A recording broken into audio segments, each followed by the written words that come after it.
Today I'll tackle what may be the toughest diecast restoration I have ever faced. Don't go away.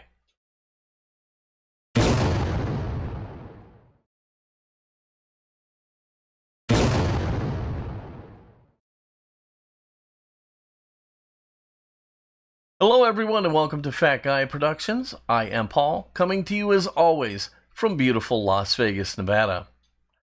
Today, I will face my greatest restoration challenge as I take on a notorious Hot Wheels crumbler. In 1971, Mattel had an issue in the casting process which led to cars that would actually crumble apart. Some that didn't crumble were still very brittle, and this flaw has made certain Hot Wheels castings in good shape very difficult to find. Some of the castings known to be crumblers are the bifocal, the short order, and the casting I will take on, the Rocket Pie Baby. Let's get to it.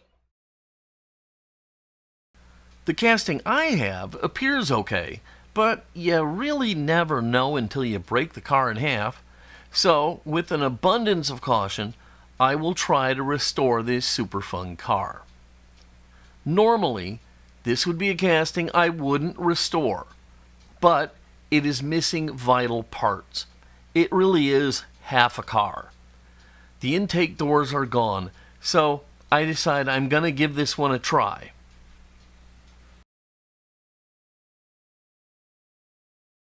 The car is easy to drill apart as it has great wells around the rivets, so this makes the shielded drilling the perfect choice here and ensures I will get the rivet drilled out cleanly and perfectly centered.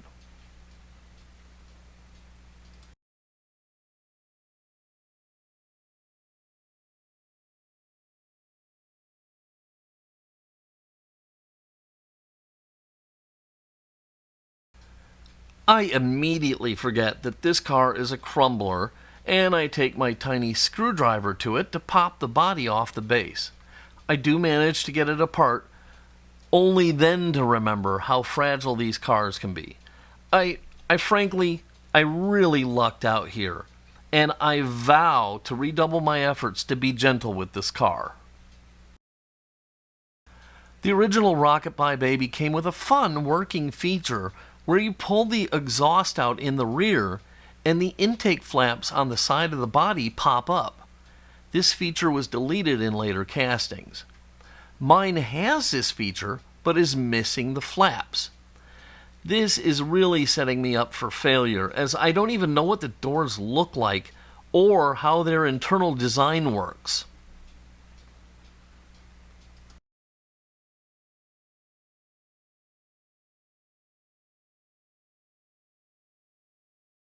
My car does have the exhaust piece, and from that I can glean sort of what the doors must be like.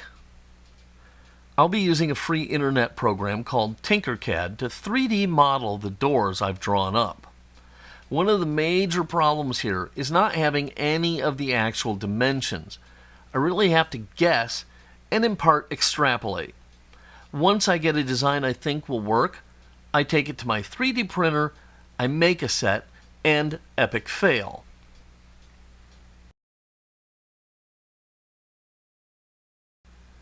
I guess I shouldn't say epic fail, but just fail, because I can see that I'm on the right track, but I have a lot of work to do here. So, after 4 more tries and some manual fine-tuning, I finally get something that works. I don't mind saying I really didn't think this was going to work out. I have managed to get the car apart without shattering it. I have made my own vent doors that actually work. And now I can go ahead and push forward with the restoration, remembering to be gentle along the way. I can finally drop the car into the warm liquid goo, and the design of the body should bring about a great drop.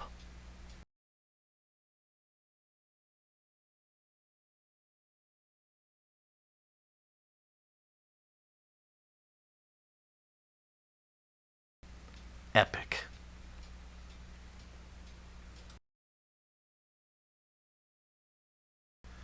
While the body soaks in the warm liquid goo, I can take a look at the base and the rocket. I filed off a seam on the rocket, and now I'll drop both pieces into the Lime Away water mixture to remove some of the tarnish.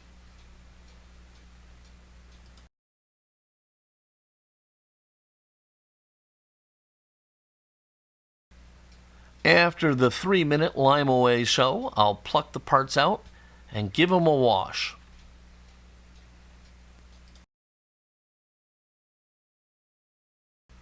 With the parts clean and dry, I'll hit them up with the brass bristle brush and some 4-0 steel wool to start to bring out the shine. Both parts look great, but need more. With a polishing wheel on my rotary tool and my beloved flits, I shine up the base, but the rocket, it needs a lot more. The rocket is so prominent, I want it to shine like a new penny. I'll start with 600 grit sanding paper and then work my way up to a 2000 grit sanding sponge. After all the sanding on the rocket, I'll turn back again to my tried and true flits and a polishing wheel on the rotary tool. With both the base and the rocket looking good, I can lock the shine in with some Renaissance wax, and then I can set these parts aside and turn my attention back to the body. I'll pop the casting out of the goo and give it a wash. Happily, the body looks pretty good. No cracks and only minor tarnish that I can handle with the brass bristle brush and some flits.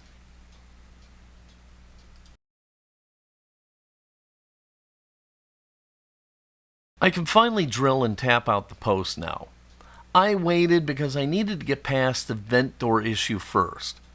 I could always have just filled the vent holes with JB Weld, but that would have just rubbed me wrong, so no doors honestly meant no project. I give this casting a thorough polish job, and when I'm finally happy with it, I'll clean it up with a Q-tip in some IPA, then I'll let it dry while I prepare the paint.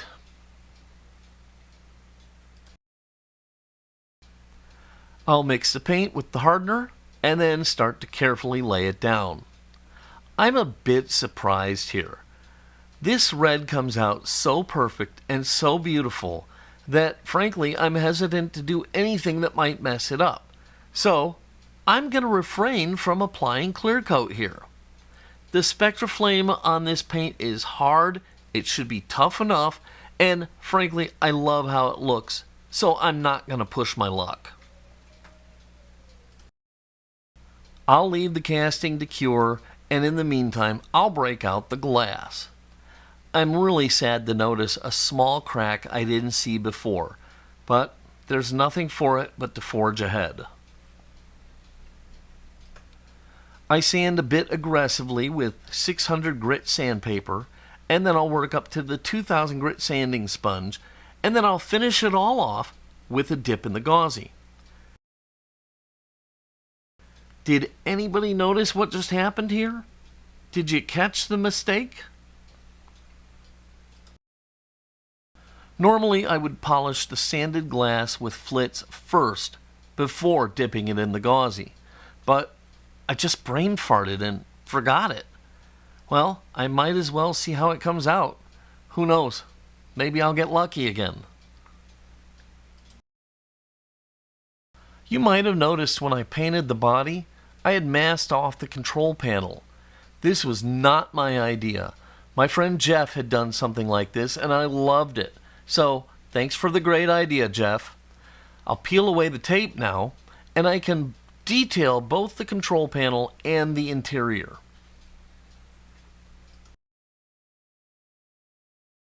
I'm using some red Spectraflame along with some Tamiya black to paint the details on the control panel and the interior piece. Then I can just go ahead and set those aside to dry.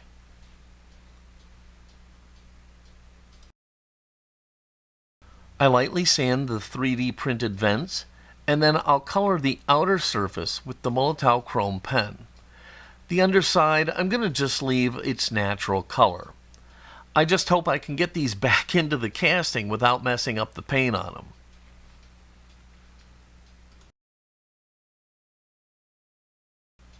I can now pop on some new wheels.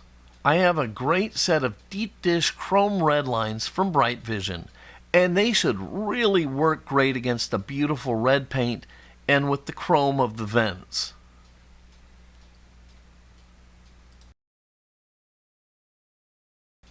I am a bit stunned to see the glass. It looks amazing. That is how good Gauzy is. Another bullet dodged here.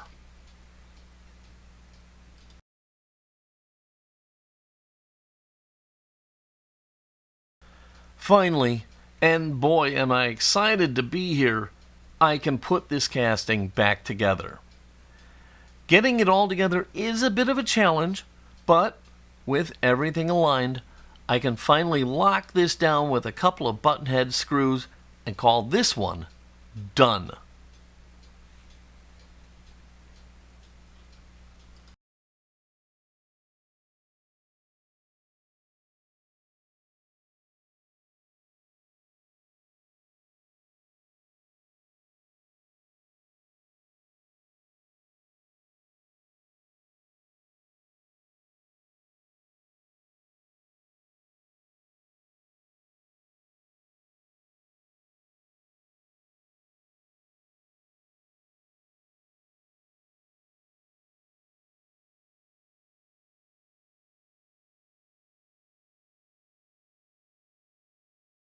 Well, there you have it, my Hot Wheels Crumbler Rockabye Baby, all shiny and new and ready to take flight.